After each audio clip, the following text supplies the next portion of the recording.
Good evening and welcome to the first round of the Rainbow Racing F4 Championship here at Lime Rock Park, one of the good old fast and furious American circuits. A classic 3-1 in iRacing, and one that you don't see the F4s very often at, but is going to be an absolute thrill and a joy to run around as we have a 40 to 45-minute race with our drivers as they kick off their championship from zero. I'm Howie Burrows, and I'm alongside Jim Cunningham, also working the cameras and the buttons. I'm reporting live from a cheap hotel in France, but I'll tell you the story about that one later. Jim, how are you feeling about this race? We're about to just get underway, qualifying almost over.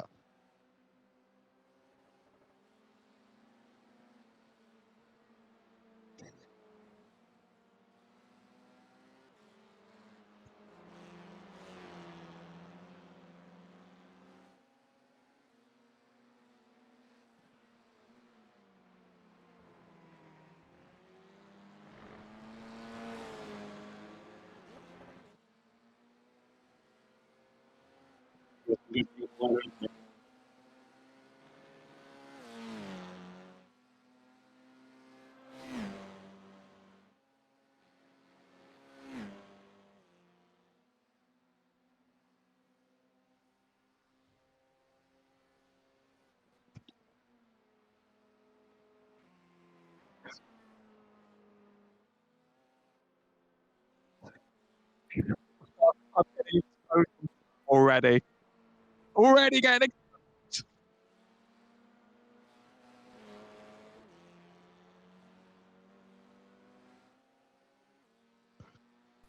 And I'm excited to be here as well. What about going from Formula Racing to more Formula Racing? And perhaps, maybe, more will happen here than at Miami. Starting grid should be set. Drivers are finishing their warm-up as they run around the track right now. We'll get that up as soon as possible and lay down the 6 drivers that will be starting this race. It's quite a long one around here. It's going to test endurance and patience. It's very, very easy to overcook these first few corners. Even if you have a lot of aero, this car gets loose and tricky in the back when overcooked. It can be a challenge, and I certainly don't enjoy it with the rookies, but I think this is going to be a much better race.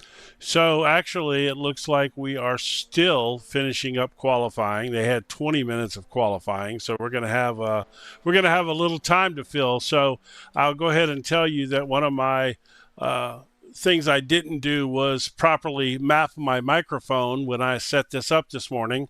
And so that whole first segment where I talked about where you're at, I was completely muted. So we'll just go over that now since we have time to talk. They just started their 5-minute warm-up. So Howie was nice enough to agree to do this race with me, even though he is on holiday. He said he's in a cheap hotel in France, but that's not exactly what he's up to. He is actually in he is actually in Monaco for the Formula E race. So yeah, so he took time out of his weekend to do the Formula E race with me from Monaco, and I certainly appreciate that. So tell us how your day was watching the Formula E cars as you were sending me videos, and just for the record, I hate you for that.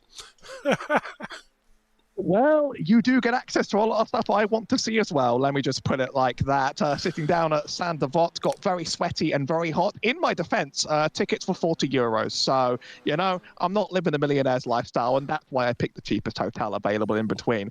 Gotta say, I've never been to a city more difficult to navigate.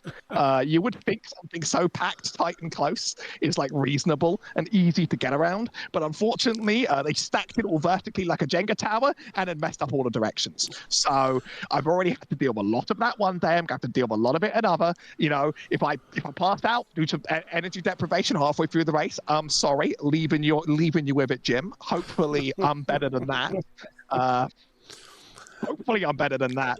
What's funny is, for obviously you don't know Howie. Howie's in shape, so just imagine some fat old guy like me trying to get around there. It's been my dream to go to Monaco, but maybe not so much if I have to walk. I'm not so sure anymore. So much walking. I mean, like, you're going to have to walk a lot in any city, but like when you're going up hills as steep as Talladega's banking, you really start to question a lot of things. You really start to think like, okay, is this the best way you guys could have built this all over the French mountains? I'm not too sure about that. It's hilarious. They seem to enjoy it. I'm ready to do it all again tomorrow. That's I find that absolutely hilarious. But it's I wish that I had opportunities to do something like that. I mean, I guess here in the United States, I'm not that far from COTA, so I could go to the Formula One race. But I don't know. There's just something about the fact that it's Monaco. There's just so much to be said for that, Well, Lime Rock Park is one of those places I do quite want to see. It's one of those. I mean, I would have got NASCAR trucks coming at one point. It's going to take me quite a while before I can really make a trip to America work. I've got quite a lot going together this year. I'm going to be seeing Formula E again in Berlin later, and London again to finish off the year. Those things race quite well nowadays. Those things get quite close, and at the very least, do they not say the word peloton anymore? Well, in our conversations over the past few months, you have told me about Formula E, and so I started. You showed me some stuff, so I started watching some, and it's actually quite interesting. I'm really starting to enjoy it, and it's some great racing. Like Monaco's pretty boring if you are just watching a Formula One race there, because the cars are so big they don't have room to pass. But these Formula E cars can get side by side around there, which was quite impressive. This is why you go for this race and not the F1 race later this year, because you know how that one's going to end. Yeah, same way whoever qualifies on pole is going to win. Well, that just sounds like the entire Formula One season, though, to be honest. That's pretty much how it's going. It could be a different person on pole every time, but those big, fat, dirty air machines are quite miserable little things sometimes. But, I was surprised by the side-by-side racing of those Formula E cars. Quite impressive, They accelerate off the line in a heartbeat. They are tiny, tiny, tiny little things. And then suddenly they just get four-wheel drive and just fly around the corners. I need to have a quick eye on how much longer qualifying is going. This is an open qualifying session. Unlike typical iRacing, some people have had about 20 minutes to run around the track. They might still be going. So, all right. So what we've got here, I'll take this off the screen. They are actually just at the very end of their warm-up segment of 5 minutes. I believe it's 5 minutes. Oh, no, it might be 10 minutes. So we're still 5 minutes away from this race going live, which we're going to change the schedule up next week. We just didn't want to do it today because the times had already been posted. So I tell you what we can do, though. We can peek at this. And let's, not that. We already saw that for a good while, actually. Here, I got an idea. Let's cover their schedule real quick while we've got a few minutes to do that. Can you see that there? Or? Don't worry, I've got a good eye in as well. A lot of free tracks start the season, doubleheader of Lime Rock and Ostersleben. And then we go to Imola and Mugello, two classic Italian tracks. Spa makes the halfway mark. We take a break, and then we go to Long Beach, which is what I definitely look forward to seeing the most, followed by Circuit Gilles Villeneuve, Fuji, Zolder, and Thruxton. There's a little bit of F1 in there, but there's also a little bit of variety and some stuff that really stings in these cars. They're quite small. They have a lot less power to them. Very, very excitable on the rear if you push them a little bit too hard, but they draft well, they race well. They're a classic for a reason in iRacing, and they are a really, really great Formula fixture. So I feel like no matter how many people you stick on the grid, these races end up working. Yeah, I love the Formula 4 car. To me, it's the perfect intro car into these winged Formula series. And it's got just enough power. It's got enough downforce. It's good. The Formula 3 car, which used to be the step up, not so much. That car's so hard to drive. It's unbelievable. But you drive the Super Light at all? I do. I love the Super Formula Light, but that car's got so much grip. It's that's even I can I'm not drive it. I'm a lot better in it. These cars have a limit that it's really easy to step up to, and if you don't quite know where it is, you're done. And it's a really fun little cheat code. In fact, if you just put both pedals down, the thing starts pointing forwards again, but it costs you all a lot of time, and tire temps are very, very, very sensitive. They sort of have the Pirelli yellow mark. I don't know how close they actually are to an F1 tire construction, but I can tell you one thing, they get hot very easily, and then they just start panicking from underneath you. Yeah, they. I love these little cars. I was fixing to say that apparently we have 2 cars running around out here tonight on the with the Goose livery on it. We've got which I saw one of them. Yes, well, there's 2. I think there's well, my son is actually one of them. He's the number 25 car, and then I believe there's another one out there. That's got the Goose livery. That's what he was coming in here to tell me earlier when you and I were talking pre-race. But unless that person left.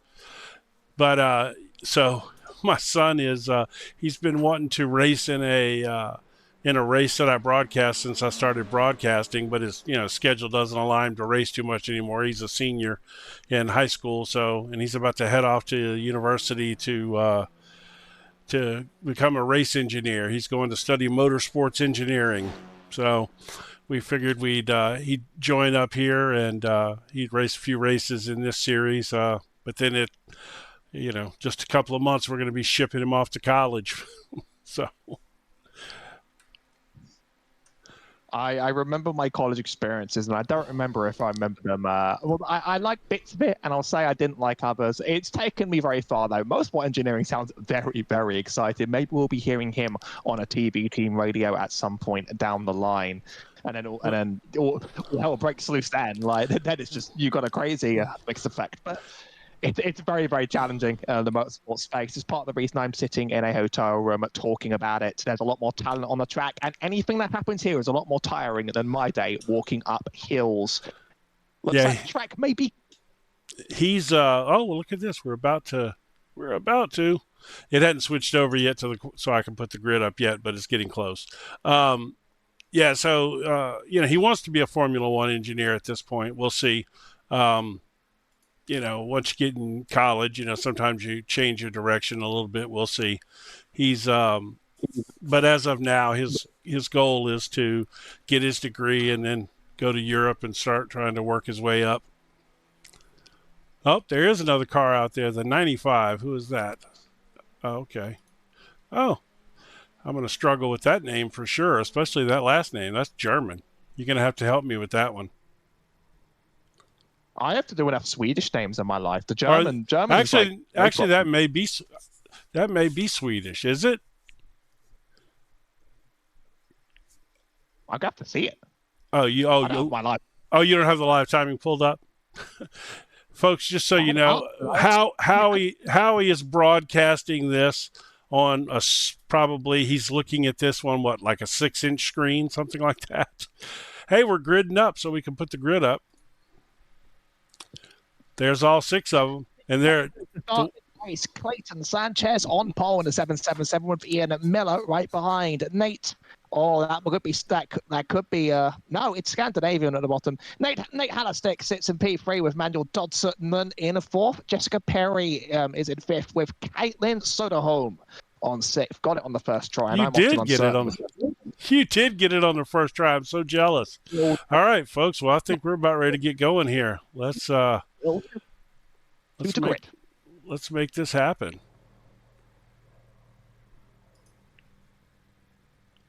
Oh, we're still waiting on it. Looks like we're waiting on the second place car here to grid up. That's good. It'll give us time. That's a nice looking livery on this car. Oh, we're about to go green here. Right, we do have the lights lining up. 5 and then to go. And we are green at Lime Rock. 5 hit the grid, and it's a very, very good launch from our pole position driver. The Goose gonna be chasing them down. An absolutely good affair. That's Sanchez off the line. Very, very effective. A big gap here, actually, between Sanchez. We're looking at Miller. We're looking at drivers a bit further back. That is Soderholm chasing down Perry. Really big gaps already driven up by quite a few of these drivers, but this is going to be a very, very early phase. There's very, very little grip in these tires, and we go into the hard braking chicane that's been put into this track. This could turn out to be one of the great passing opportunities, but Miller's not going to get it done on the first time around. Now, as we fly around the track and fly down the hill, there's a big draft opportunity here for Miller. 4 tenths behind. It's about range if there's a good straight. So we head into Sam Posey's, but there's not too long to make it happen.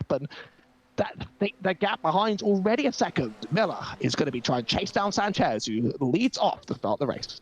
Yeah, I think my son decided to start from the pits for some reason. I don't know what that was all about. Maybe he just forgot to fuel his car or something after qualifying. Who knows? But yeah, Sanchez is out in front. I think clearly one of the fastest cars in qualifying this morning, or this evening.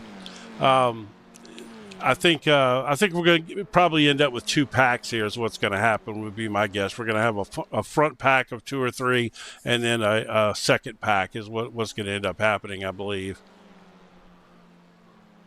We don't end up getting lap cars around this time. I don't have the confidence to really push these super fast laps. There's a big gap between the 58 seconds and the 1 minute timers from Perry behind. Quite a long race, quite a lot of laps with sub-minute laps. We could be going around here almost up to 45 times as Miller has a good run, but you have to be very aggressive to make an outbreak into turn 1. It's not going to happen, but I think it is on Miller, and I think Miller is going to continually try and make this push throughout the race. It's going to be a back and forth trade. Miller's really, really looking excitable and really, really looking into position. Sanchez running wide, and that's going to open up side by side. Should be a clean outbreak into the chicane. Yeah, he did. He got a little wide there right off the track, and Ian Miller just slid right on through there. That was the opportunity Ian was waiting on. But I think Sanchez is also fast, and a big advantage to the driver that's behind on this track. You get a good draft down this start finish. Down Posey straight, much longer than it looks on this camera. But it's very hard to get into turn 1. You've got to be very, very brave, very, very aggressive. Really, the chicane up ahead is the better chance to make your move. Both drivers hugging the inside gently. I think Sanchez is losing time in that entry into turn 1. I think it would have to be a crazy, crazy dive bomb to make it happen. But Clayton, he is aggressive, and he does want to make it happen after that mistake. It's not quite this time. Watch the curbs on Miller. Watch the curbs on both. That's Sanchez backwards. Yeah, The curbs on this track for these cars is a lot. Sports cars can handle them. This is some tough curbs around this track for these Formula 4. They bounce right over them, and it just terribly upsets those cars. It's not even an upsetting curve. That's a big sausage turtle shell. They just stick on the inside and outside chicanes, and that's going to bait in a lot of errors. Very easy to make those around here when you're pushing, but I think Miller's going to quite enjoy this push off the line for a while. 3 seconds behind, and Sanchez is going to have to make up those places. I think he will be able to make it up to P2, but the long run is still ahead. I have to be honest. I am not a fan of the curbs here, and especially that particular curb, because it's in that chicane that they put in to the old classic Lime Rock Park. Is that final turn, that turn there, you come around and then you kind of launch over that hill. So they put that chicane in so that the cars didn't launch over that hill. But I loved that aspect of Lime Rock, and so I'm not a fan of that chicane. And then on top of that, that horrible curb is there, which makes it even worse. I mean, flying up that hill will mess me up as well. You get a lot of weightlessness up the top if you cut that chicane.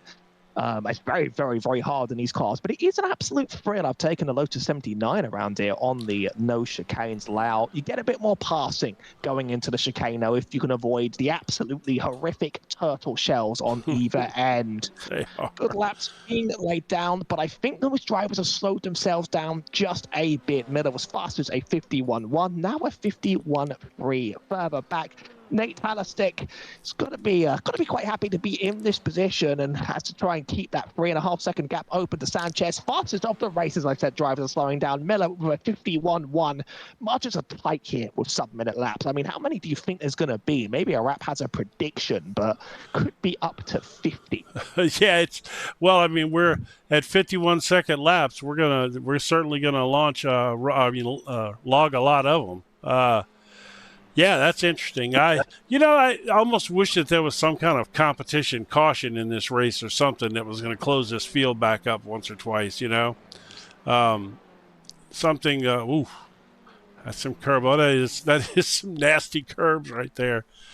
This is going to be a long race if they're going to stay spread 2 and 3 seconds apart. It's basically just basically hot lapping at that point. So we got a little incident happened earlier. I'm going to pop back and take a look at that since we got a second. Let's see. We'll pick us a good camera before I do that. Let's see what it looks like from the chopper cam. Oh, well, let me play it at full speed instead. There we go. Oh, yeah, that happens. Is that it? Oh, no, there it is. Yeah, that turn will get you. Home. Those are the tires getting hot, and that's the rear end getting lively, as I discussed earlier on. This car's rear end just absolutely just get a little bit loose and a little bit away from the pedal again. Those tires are on absolute fire, aren't they? Yeah. I mean, situations just sort of get the grass off and just have a slow rejoin and just be careful as you get it back together. I hope there's not a ridiculous disqualification on incidents in this race. You'll never really know until you see it happen. Yeah. Home was able to return to the track eventually. I think there was a 15 incident thing, but I don't think it was a disqualification. It may be just a warning. I remember seeing something about it when I was glancing over the rules, but I think, that would be a bad situation.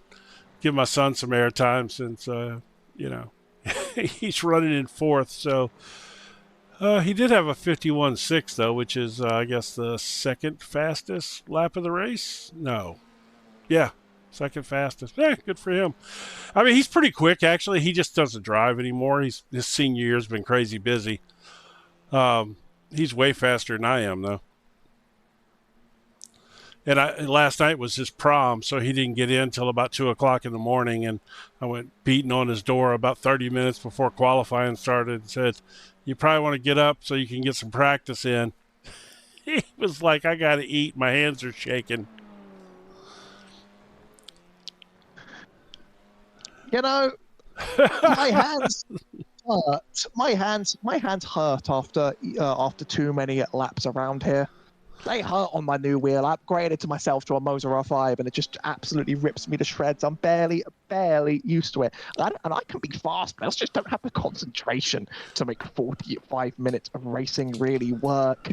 It's why we saw those sort of like unforced errors early on in the race with the top two drivers all going wide and making errors on the chicanes. It's going to take one error between Miller and Hallerstick behind, and that's it. The position's given up again. You're just going to have to hope that they do it again. And while racing around hoping for mistakes is viable, it's not really what you want to be in. No, you know what I'm going to suggest next week? I'm going to suggest that they cut this race into 2 separate races at least, and go with like 2 20-minute races or something like that, where are 15 and a 20, and that way, say the qualifying sets the grid for the first race, and then finishing order sets the grid for the second race. That way the faster cars have got to come through the field, and that way it also gives a chance to bunch the cars back up, and restart the field, which would make much more entertaining to watch. Don't you agree?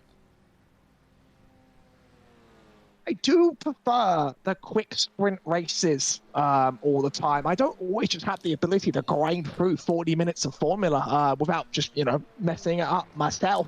I think when you get the drivers close and you just keep re-racking it and rerunning it, more crazy stuff happens for us at home, and also the drivers are very much more on their feet. these F4 cars. Very typical using their sprint races, although I got to say this is still shorter than many a race. So maybe I am being a little bit, I'm being a little bit of an entitled tech zoomer at the same time. I know my attention span's been cooked. I've got an old person over here who's going to tell me the way. Yeah, I got a feeling that probably most of the people in this race are zoomers too, would be my guess. I don't know that to be a fact, but I certainly know that my son is. I think Jessica is. I'm not 100% sure, but I think for the most part it's probably your age or younger. So 26. So yeah, so I think that kind of format would also work better, like you said, for attention spans too. But it just makes it more fun. I mean, because right now this pack is so spread out right now that it's entirely possible, short of an accident, that none of these cars will see each other the rest of the race. I think we'll definitely be getting some lap traffic. Miller's managed to pull up 3 seconds on the stick, but Sanchez hasn't been able to make up that time in kind.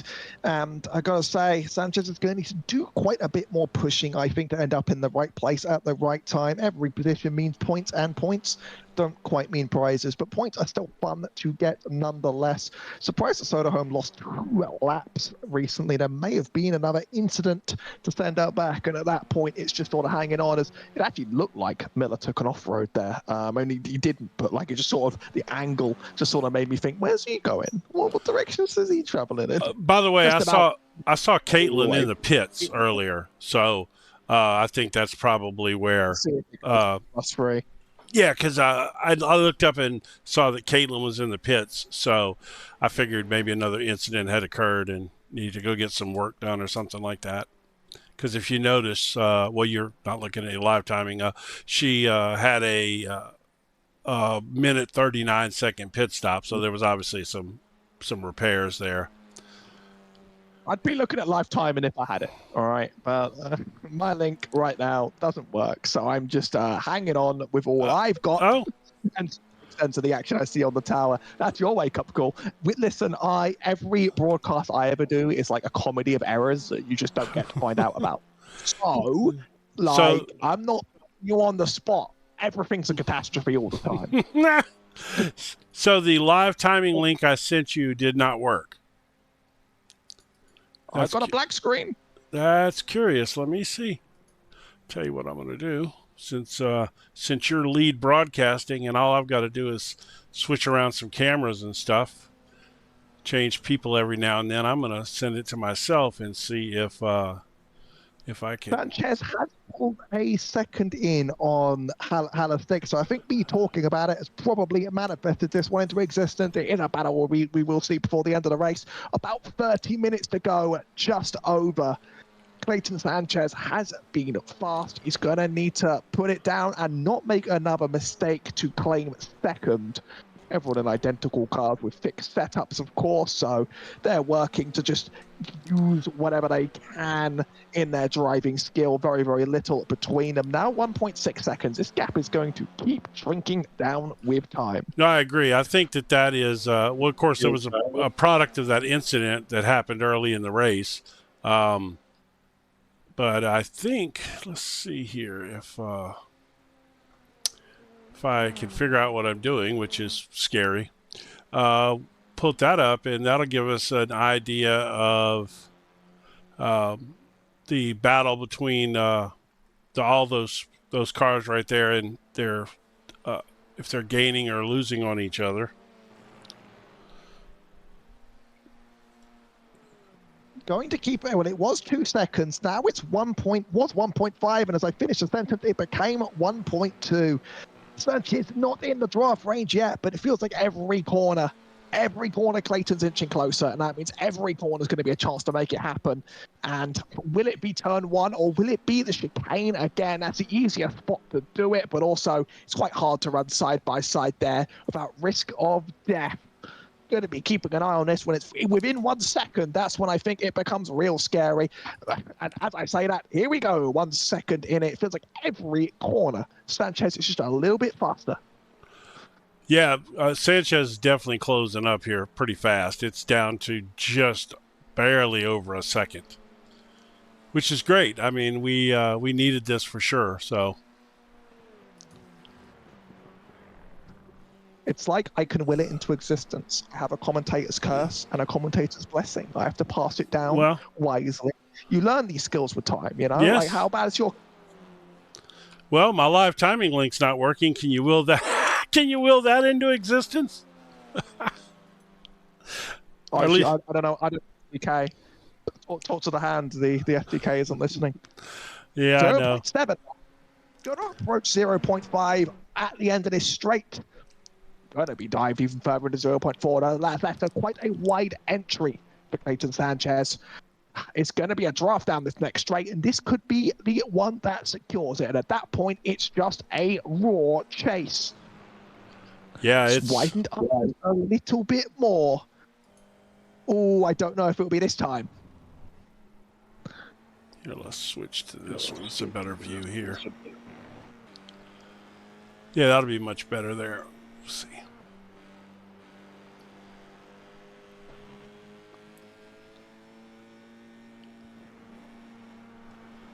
He's right there now. Man alive.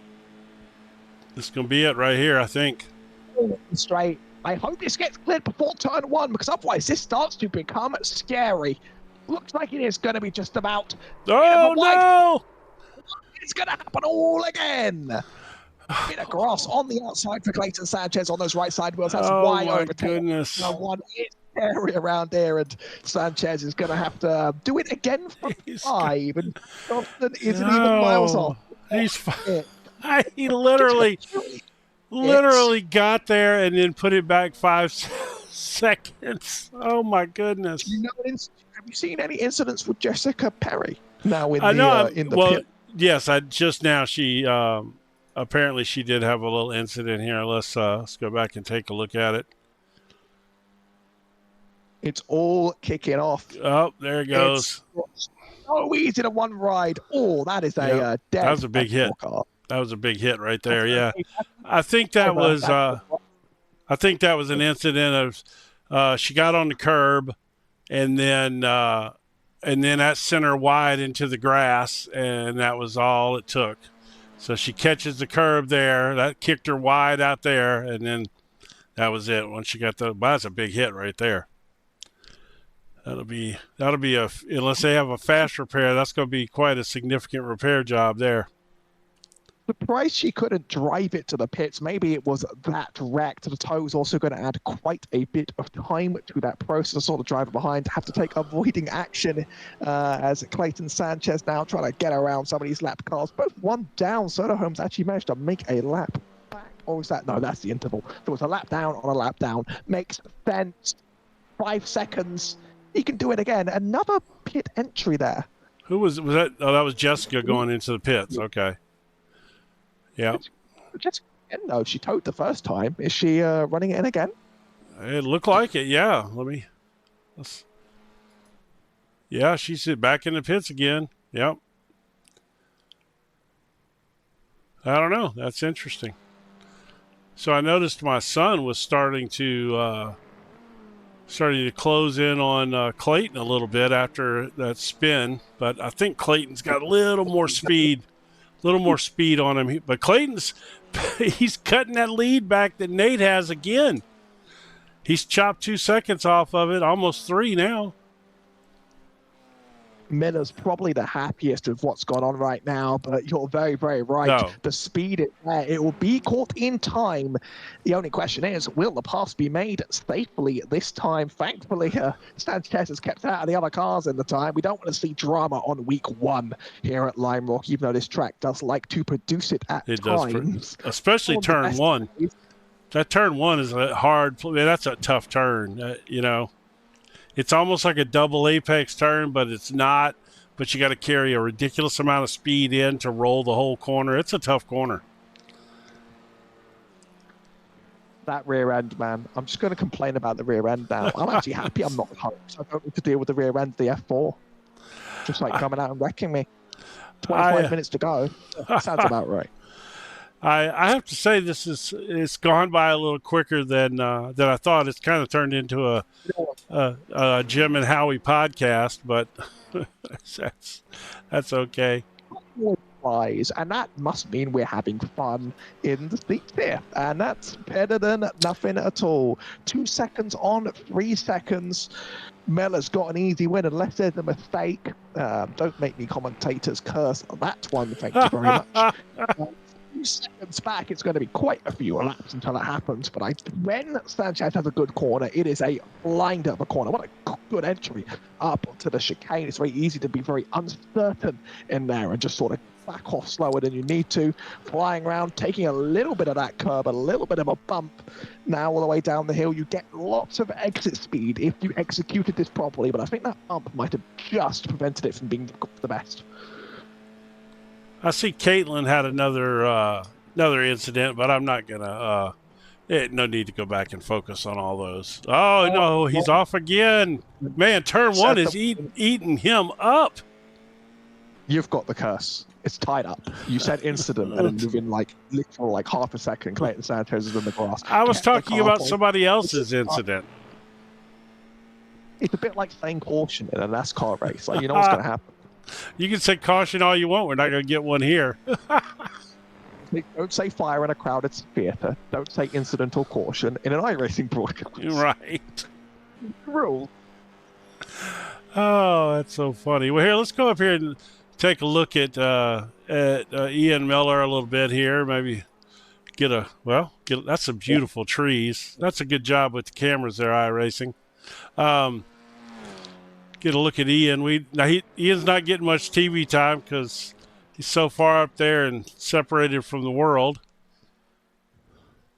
So we'll give him. It takes having good laps to be a winner. In that lovely Trevor Project cars, it runs around. It probably is going to be 50+ laps. We're 26 in as we about hit the halfway mark on time. 18-second gap. Had to do quite a bit of lapping already. How many is he going to make it up? Fastest lap was a 51.002. Make that a 50.9. I was about to ask, when is someone going to break the 50 mark? And it happens before I even will it into existence. It did. So I thought I'd pull this up just so we could take a look at his past few laps. I mean, you talk about good, consistent laps, man. Look at those laps. I mean, all within 0.2 of each other. That's fantastic. That's fantastic right there. That's some really good lap time. I mean, consistent. Wow.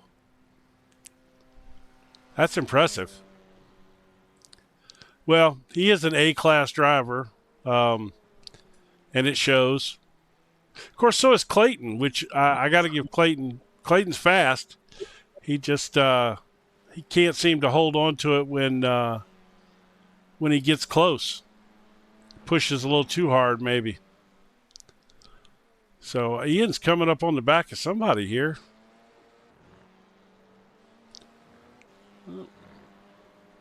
Wonder why Manuel pitted. Well, that's interesting. I don't know if there's fuel in these cars. I don't know. 45 minutes, maybe so. Yeah, they probably do have to pit before a 45-minute race.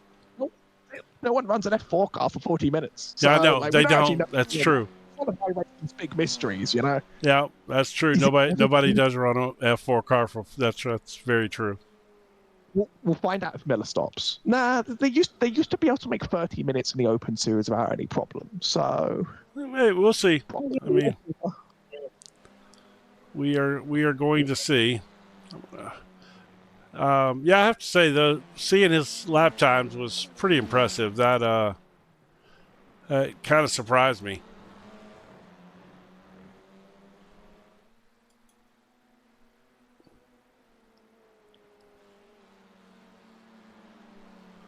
All right, let's take a look back here. Well, it's a mile back to between Ian and Nate. But I see, yeah, I don't, Nate isn't hitting Ian. unless there's a horrible mistake, which could happen. But Sanchez with the fastest so far, 1.4 seconds. Are we going to have a three-peat? It takes pace to do well, but it also takes consistency and patience. And there's been some good, clean racing and good, clean overtaking, but a lot of little accidents here or there, which are going to start to build up under pressure now.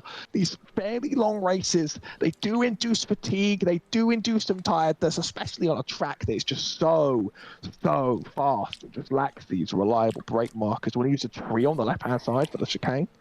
Yeah, me too. That's very true. This track does not have a lot of let up time. I mean, you get that little break down the straightaway, and that's it. The rest of the time, you're grinding. And by the way, you said you got an R5 wheelbase. That's what I set Manuel up with to go to take to college with him. Oh, but you better become 10K while in college. I know, right? I got him a little fold. He could fold the whole rig up and slide it under his bed. I just put it on my desk. I just let it shake my desk around, just like fling everything off. Every single race is like an exercise in what survives on my desk. Yeah, that thing will shake a desk apart. So let's see. It kind of does. I've got like a bad standing desk on my gear that you can like move up and down, and it drives me crazy. And one day I'm going to throw it in the trash, but until then, my Moza R5 is going to destroy it. Don't have the space for a rig. I mean, it'll probably drive me crazy. Clayton Sanchez hasn't made up too much time in the last few laps, still sitting at a 1.5. I think it's due and I think it's inevitable, but it's going to take good laps and not complacency, unless, of course, he is just sort of relaxing a bit, trying not to make the same mistake again. You're probably only going to get a few more chances if you keep crashing it hard. Thankfully, it hasn't hit the wall yet, but a few have already today. Good fast lap, fastest. That is Nate's fastest. 51.2, still quite far off the fastest of the race, but it's good enough for now, beating up at 51.4 on the last time around. Yeah, that's he definitely is closing a little bit again. But the interesting thing is, I mean, Ian is just sitting out there turning those same laps every time.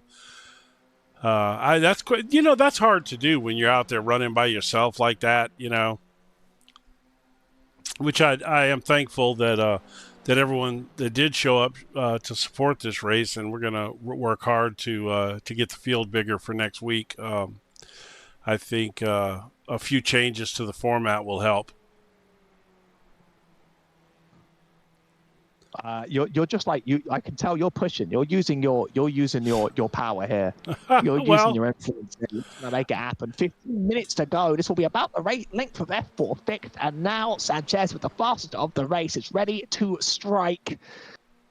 I'm not sure if it's going to quite be this turn. Not quite the aggressive dive bomb, but I think the Samposi straight's going to make this no problem if the exits are good this time around. The draft has been very, very powerful. We've seen it already. Be careful on the outside of turn one, Sanchez. We want to see a wrap again. 22 seconds now, the gap ahead. It's almost insurmountable. But maybe Nate will hold him to the outside, knowing that this could happen again the long way around. Holds the middle of the track. Not really giving any space. It's a good defense. It's really, really forcing Clayton Sanchez to be patient here in the back. Still just a little bit to go. Going into the next straight, this chicane, it could be the make or break. I don't know if the exit's good enough.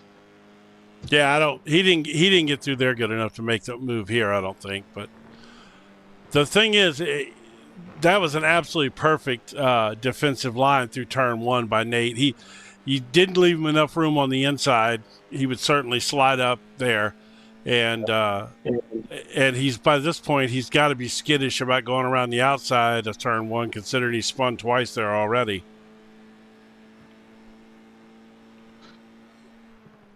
I don't know, if I was Nate, I'd pin it down on the bottom and make him go outside because. Oh, he got a nice run there, though. Actually, I'm surprised Sanchez just didn't get the draft that time either. The exit's really good here. If he doesn't check up, this could be the run. There is the checkup. Doesn't want to run into the rear. I like the respect being shown. I think he just knows he has a lot of time now. 15 minutes to go. And it's going to be a hard overtaking place, actually, looking at the size of these cars. I'm used to sending monsters up the inside and door banging with someone. Another run down the hill. Yes, please, waiter. It's all about that exit as you enter down the hill, because that's going to influence how much draft you get. Yeah, and it's, it's using all the track there coming through the last turn. He's got the inside line here. See if he can hold it, though. That's a tough angle. Oh, he's going to make it work. That's the move. Now we need to hold on to that position for 15 minutes and not make another big error. Nate's going to enjoy that P3, and he's probably going to enjoy having held off Sanchez for that long, but he's only going to get 1 or 2 more chances to make it back. He is within good range if he gets a good uphill through the chicanes. It really looks like drivers are making mistakes from that angle. It really looks like they're messing it up. Yeah, it's just, I think it's a kind of a funky camera angle, Yeah, let's go back and take a look at that Sanchez pass from the air here. He just drove it in there. My concern was he was so shallow that he was going to wash up, which he did. He just didn't. He was able to hold on to it and make it work. That was a good pass. That draft is strong though, and you can believe that that Nate's sitting there thinking he's going to use that draft next time around.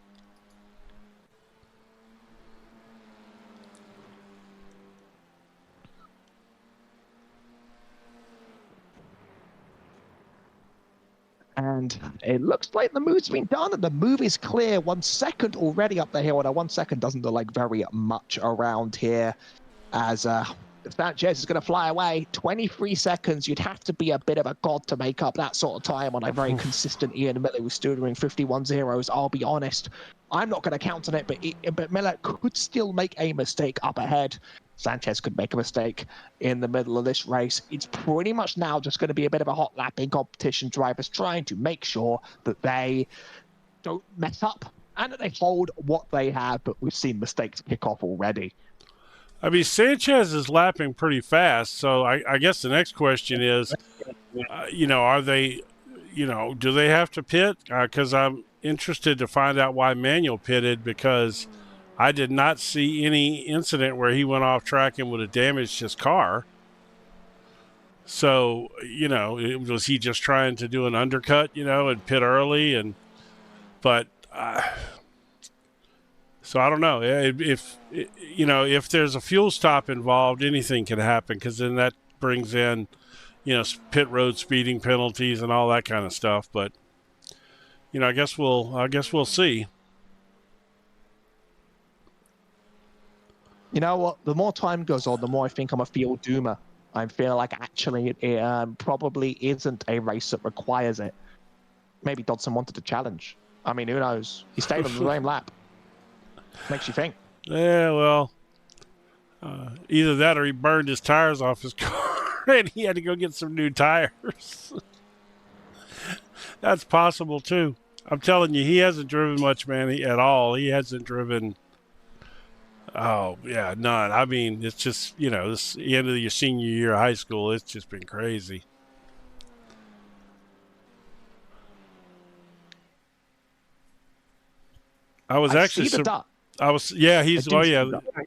Apparently that's a famous meme or something. It's the goose game. Show us the goose for a bit. Let me see. I got to watch a lot of it in the pre-race, but we haven't really got to see it with the audience. It's a untitled goose game. It's a game where you're just a goose and you're really trying to bother people.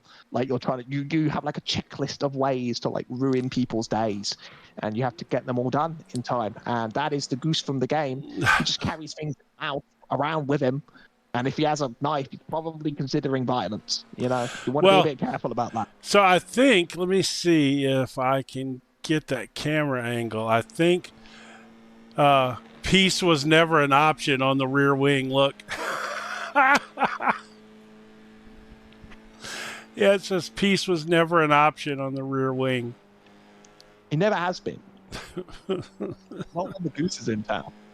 The goose chooses violence every day. He wakes up and he goes for it. Apparently. I tried to talk him into another livery. He's like, I like the goose livery. And so the other livery, if it wasn't going to be the goose, it was going to be the birds aren't real livery. Okay, that's a good one. That's a very good one. Yeah, he loves the birds aren't real livery. He just couldn't find it for the F4 car. Manuel's just tied to, like, you know, ducks and geese and things like that. I respect there's a theme there. I just run Hatsune Miku with anything that I'm allowed to. He does like birds. That's you know, I don't know if you even knew this, but you know, I do wildlife photography, so he's been out photographing birds with me a lot. So yeah, but like, then if he believes they're not real, then, you know, that's a bit self-contradictory. well, no, he's out there trying to, you know, prove that they're robots or something. If it flies, it spies, Jim. That's exactly. You won't understand. U.S. government killed all of them. No, I got it. Very important. It's very important that the proof is spread. Nate Alistair's not completely dropped off entirely. Well, he's dropping off bit by bit, but a bad lapse in Sanchez puts him in the draft again, I think. Honestly, I would have thought this would be 2 seconds plus by now. Yeah, it looks like they're coming up on. Is that man? Yeah, I guess they're coming up on manual.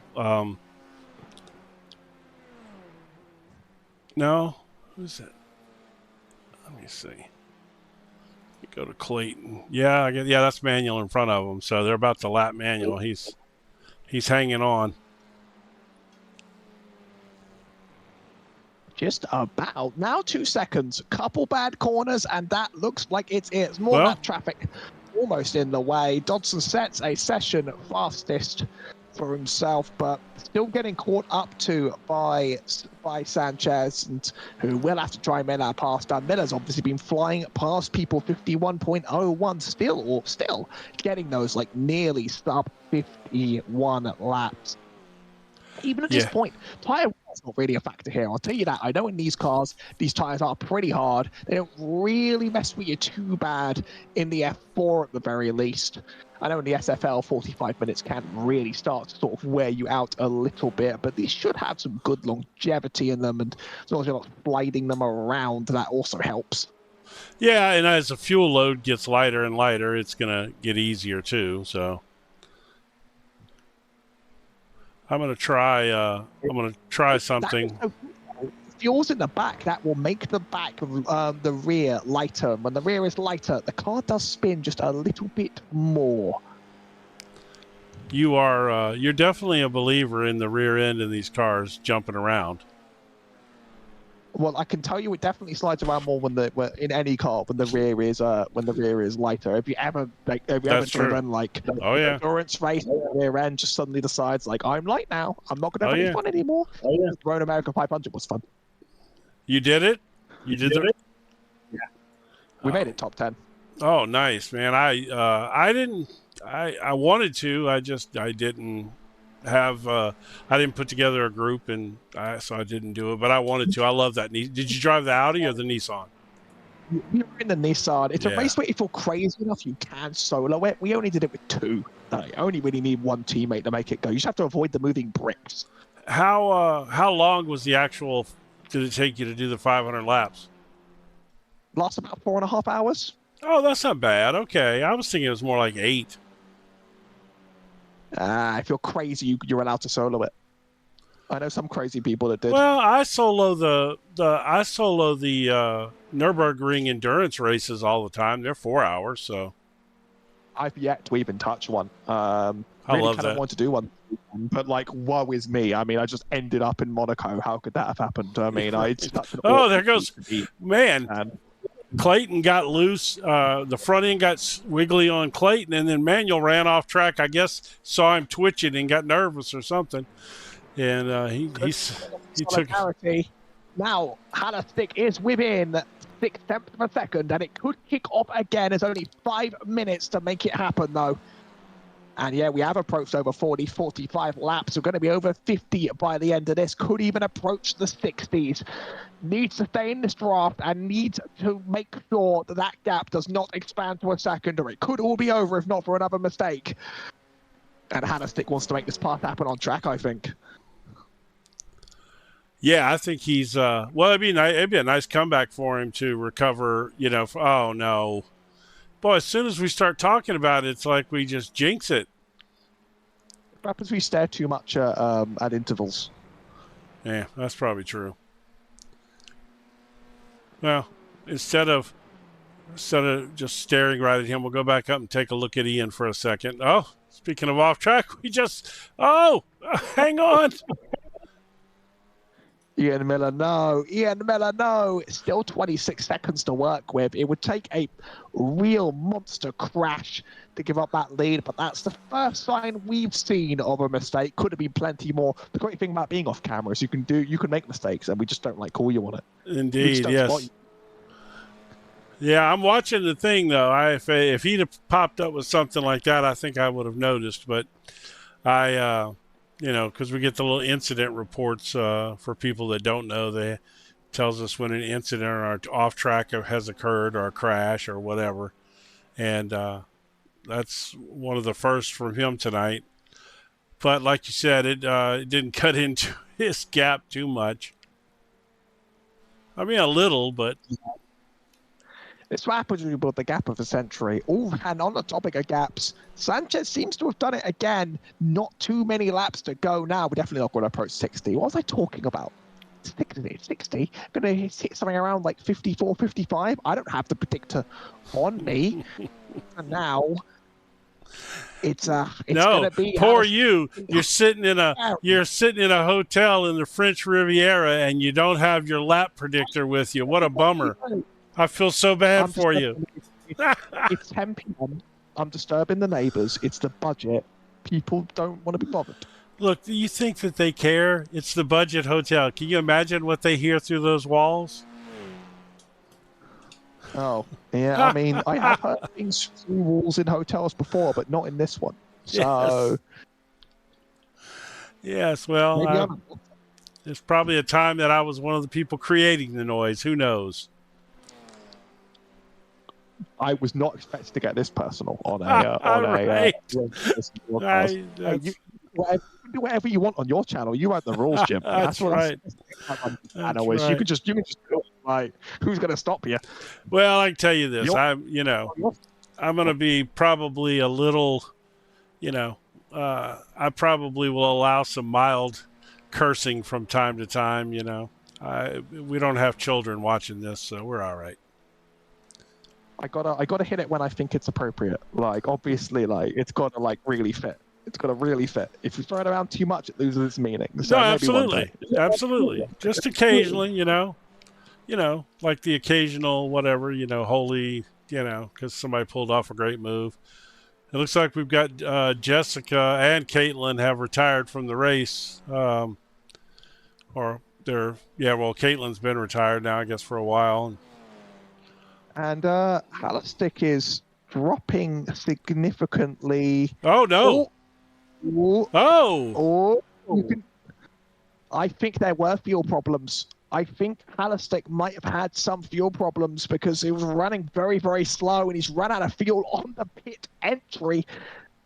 There's a chance that the car may have been under fuel because I don't think it's completely mandatory. Hold on, let's see. If you under fuel it, but he was dropping back seconds at this point. Okay, so he went off track here, and I'm just going to follow him around because he had several little incidents on this lap. All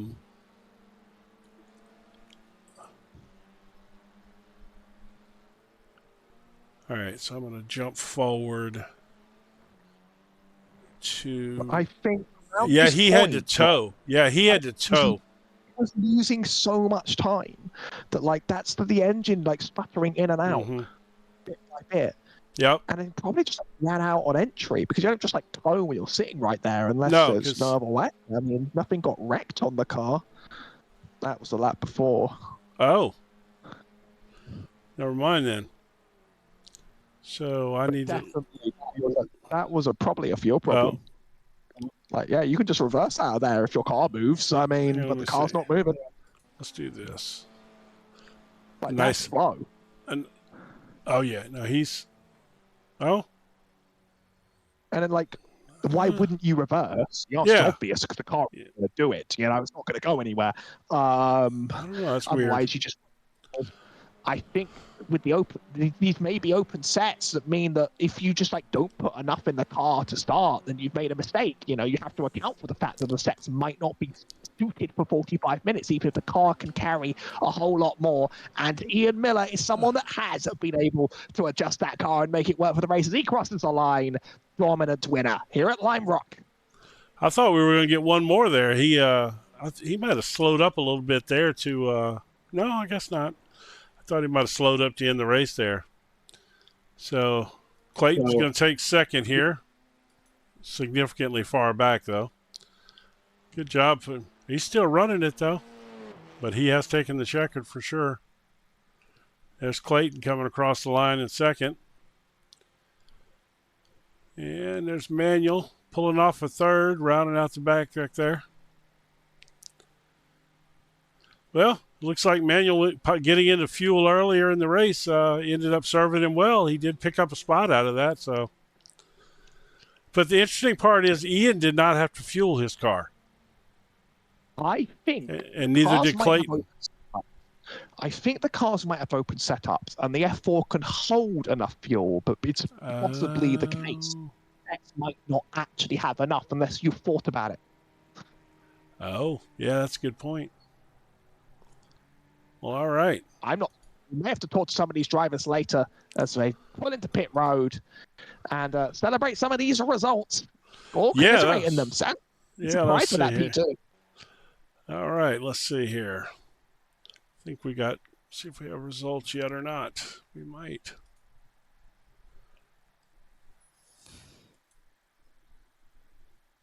Yep, they are official. Ian Miller takes home the win with Clayton Sanchez in P2, Michael Dodson in 3, Nick Hasek in 4 with Jessica Perry in 5th, and Caitlin Soderholm retiring before the end of the race. Looks like we have at least one to talk to. I'm not quite sure about all the names around it, so you can lead and run this. Okay, I don't even know where we're at. So, have we? Did you pull someone in, or do I want you to do that? I guess I'm probably going to need to do that. You're gonna have to do that. Yep. Let me get there. I was not prepared at all. It happens. Do we have somebody? Oh, we do. Yeah. Let's see. Here we go. All right. So by your Discord name, I absolutely have no idea who you are. So reveal to us who you are first of all, and we'll go from there. I am Ian Miller. Hey, Ian Miller. All right. Well, you had a nice run out there tonight, Ian. You just kind of pulled away there, and it seemed to all work for you tonight. Yeah. I mean, I just worked on trying to take care of the tires, making sure that they would be consistent through the stint, and thankfully that worked out for me. Consistent is a great word, because that's exactly what you're doing. We pulled up your 5 laps, not average, but we show five of your laps all together there, and man, you were within 0.2 of a second, just lap after lap after lap. Did you have to change the fuel load in your car so that you did not have to stop and fuel? Yeah, I ended up having to, I put, the setup had 4 gallons in it, and I put 8.2. Okay. And I just had to tweak some of the roll bar offsets to make up for it, but right. Otherwise, yeah. No, so how much fuel did you end up finishing with? 0.8 gallons. So another 4 or 5 laps left. Yeah. Okay, because they were, I know several people had to pit, but you and Clayton did not. And it looked like Nate was in 3rd place late in the race, and it looked like he might have had a fuel sputtering issue and then got into a little trouble and ran out before he got into pit road. So, but that was a nice win tonight. We just got to get a few more people to show up for the series. I'm gonna talk to Jessica. Let me get your opinion about this, because I know you rode around out there for pretty much for 45 minutes without another car around you. I'm going to talk to her about possibly maybe changing it to 2 20-minute races or something. That way qualifying sets the grid for the first race, and then the finishing order in the first race, maybe we could flip it around and put the fast cars in the back. What do you think about something like that, as opposed to just a straight 45-minute race like this? I mean, there would certainly, it would double the fuel strategy, which I don't mind all that Right. much. I mean, these cars can obviously make a good hour-long race even on one tank of gas by and large. So I think that could be a good time. I mean, if nothing else, it'll give the field a chance to close back up one time anyway, and Right. Yeah. and I mean, it's be different if we had 20, 25 cars out here, but right now we're, with just as few cars as we have, doing that was, even if you had a bad run in the first race, you still get to come back with a good fresh car in the second race, so maybe something like that. I'm gonna talk to her about it and see what she thinks. But hey, congratulations on your run tonight, and so you got anybody you want to shout out to while we got you in here? Yeah, I'll shout out my lovely wife for letting me take up so much of our time and money doing this stuff. There you go. And yeah, I think that's just about everyone. Thank you, Jessica, for putting on a good race. Yeah, and hey, spread the word for us. Let's try to get a few more drivers in here. It's a good time slot, so we should be able to, fill this field up a little more. So, but good, congratulations, and I look forward to seeing you again next week. All right, thanks. Well, it looks like we have Manuel here. We can bring him in, since the Goose was out there wreaking havoc, but mostly on your own off tracks. Yeah, pretty much. So, did you forget to add extra fuel to your car at the beginning of the race? Yeah, I did. Yeah. I had to pit to get some more fuel. Well, it actually worked out for you in the end, because that helped you get third place, because I believe the second place or the third place guy that was running in third ran out of fuel. So Yeah, he did. So but I think I was just telling Ian, the gentleman who won the race, I was thinking about maybe talking to her about switching this to 2 20-minute races. That way, how you finish in the first race, we reverse the order. So if you finish up front, you got to start in the back for the second race. Maybe add some fun, make it a little more exciting than just a straight 40-minute run. What do you think of that? Yeah, I think that would work pretty well. Yeah, I think it would be pretty fun. And by the way, you can say hello to Howie. Howie's in here. I know you must feel horrible for Howie, since he's sitting in a hotel in France, and he just left the Formula E race in Monaco. I know you feel bad for him there. Yeah. Oh You're yeah, gonna I feel horrible. Yeah. I So- mean, yeah, like, woe is me. Too much walking. Yeah, you got it tough. I don't know how you do it. Well, that's interesting. Yeah, it sounds horrible over there. The screen right? just went black for I have no reason, no idea why. Over. Everything is over. We're all Oh. released from my class. Yeah, well, we're about done anyway. Manuel was going to be the last one we talked to anyway. So, all right. Well, Manuel, since we got you in here and you did get a podium finish tonight, you got anybody you want to shout out to since we have you in here? No, not really, other than you and my girlfriend. You better shout out to me. Yeah, it's almost like you're the one who convinced me to join this league. I did indeed. So, all right. Well, it's good to see you out there getting a chance to race some, and maybe as your school schedule lightens up here towards the end, you'll be able to get some more racing in. So, Yeah, hopefully. all right, man. We'll see you next week. All right, see you next week. All Wait, right. See you later because we live in the same house. Well, but- that's true. There's that. Yes.